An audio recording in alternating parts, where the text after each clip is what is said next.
అరుంధతి.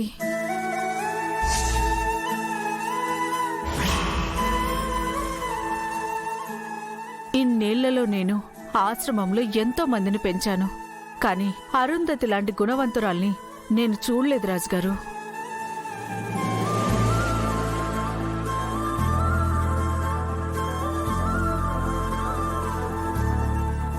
అలాంటి కూతురు నాకెందుకు పుట్టలేదని చాలాసార్లు అనుకున్నాను.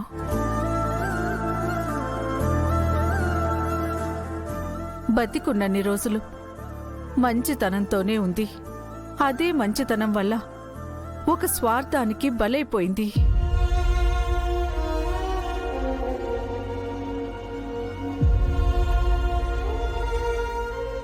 ఒక రకంగా అరుంధతి చావుకి నేను కూడా కారణమే.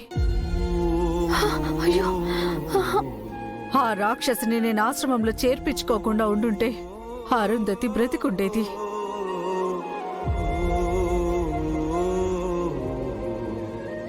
మీరే తప్పు చేయలేదు మేడం.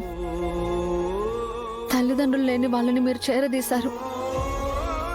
వాళ్ళల్లో కోపం, స్వార్థం నిండి ఉంటే దానికి మీరేం చేస్తారు?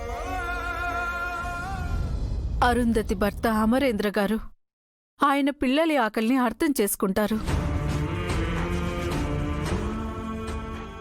ఇంకెప్పుడు ఈ ఆశ్రమంలో ఆకలి అరుపు లేకుండా చేస్తాడు. మీరు వెళ్ళి ఆయన్ని కలవండి. సరేనండి. మేడం, మీరు వెళ్ళి ఆయన్ని కలవండి. మను గురించి నిజం చెప్పండి. మను గురించి మీకు అప్పుడు తెలీదు, ఏం చేయలేకపోయారు.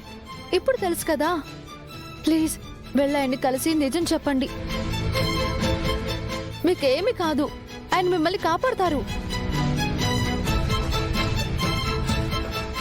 రాజుగారు,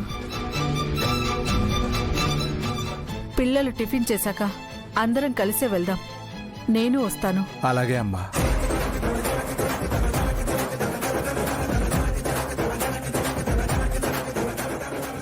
ఒక్కసారి మేడం మా ఆయన్ని కలిసి నిజం చెప్పేస్తే ఇక ఆ దేవుడు కూడా మనుని ఆయన నుంచి కాపాడలేడు. గుప్తా గారు, పదండి మనం వెళ్దాం.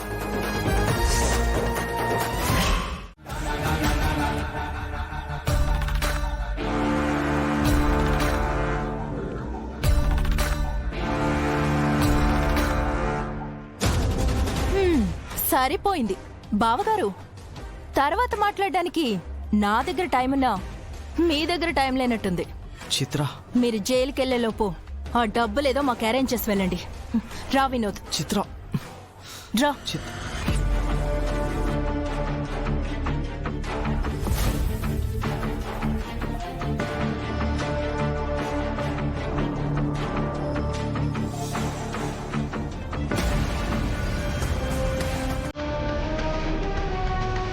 ఏమండి,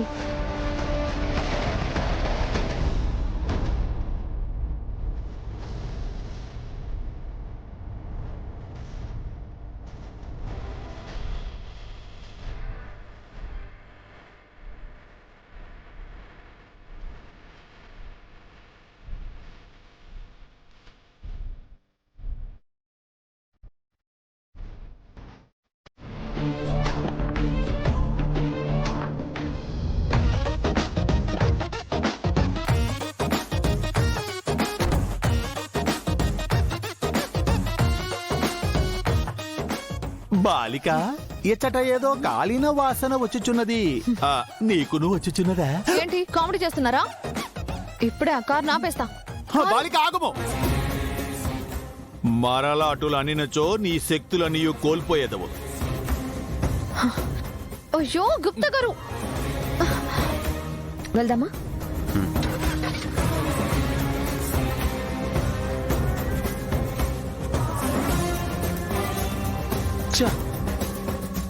మనోహర్ గారు సారుకు దగ్గరవటానికి ఎప్పుడెప్పుడు ఛాన్స్ దొరుకుతుందో అని ఎదురు చూస్తూ ఉంటారు. బాలిక, నీకు శక్తులు లభించినది నీ అత్యవసరమున నిన్ను ఆదుకొనుటకు, ఇటుల అనవసరముగా వాడుకొనుటకు కాదు. మిమ్మల్ని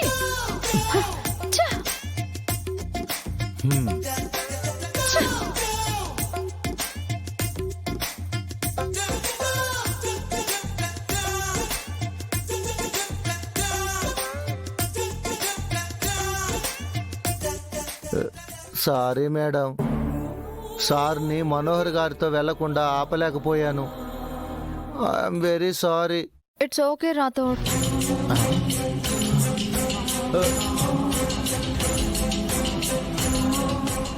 అయినా మీ కార్ పాడేలా చేసినందుకు నాకు మంచి శిక్ష పడిందిలే. అయినా మేడం, అరుంధతి మేడం,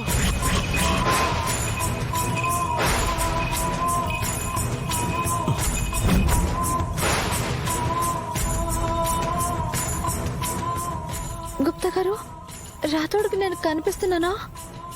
చెప్పండి. నీ వాగుము బాలిక, అది ఏ మాకును అంతు చిక్కుటలేదు. మేడం, అయ్యో, అరుంధతి మేడం, అరుంధతి మేడం, మీరు ఎక్కడే ఉన్నారా? ఉన్నారు, నాకు తెలుసు మీరు ఎక్కడే ఉన్నారు.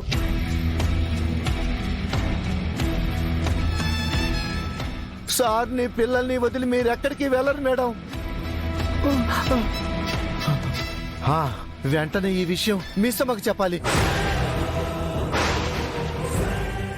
మిస్సమ్మా, రాథోడ్, మిస్సమ్మా, రాథోడ్ ఆగు. అయ్యో, గుప్తా గారు ఇదెలా సాధ్యమైంది? నా మాట రాథోడ్కి ఎలా వినిపించింది? నీకు లభించిన శక్తుల వలన అప్పుడప్పుడు ఇటుల జరుగును, అంటే ఎప్పుడూ కాదు.